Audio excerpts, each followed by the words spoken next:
मैथिल विकास प्रतिष्ठान हम एक आग्रह करबे सबसे अपने सब अपन सबके जब समाज के नाम या मैथिल विकास प्रतिष्ठान है तो जई तरह से नींव राखल गए नाम का विकास प्रतिष्ठान मैथिल समाज का जहन ये संस्था शुरू दे लेते ना भेले मैथिल समाज मीरा भाईंदर का मैथिल समाज के लिए ख्याल कर देते लेकिन आए पिछला 7 साल से डॉक्टर जी और जत्ते कोर कमेटी है सबका अथक प्रयास से आबी संस्था केवल मीरा भाईंदर में नहीं अपितु मुंबई और महाराष्ट्र और पूरा भारतवर्ष में अपन नाम अपन कार्य का नाम से उज्जवल कर रहा है संस्था का नाम बढ़िया हो रहा है। हम एक चीज कहब जे मैथिल समाज जे कहे छे जे मैथिल समाज के एक संगठन छे और ये पूरा मैथिल समाज का संगठन छे। इस संस्था एना रहते जे पूरा मैथिल समाज के एक संगठन रहते न कि मैथिल समाज में एक संगठन रहते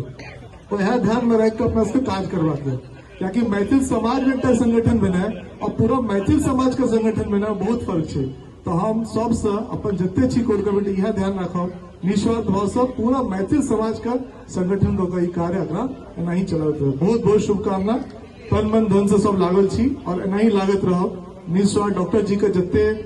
अमोद जी के और जितने कोर कमेटी है हमारा हृदय से फिर से आभार दै छे। यही हिसाब से जेकरा जितने समय हुआ संस्था के लिए कार्य करी और संस्था एना ही आगा बढ़त रहे से शुभकामना।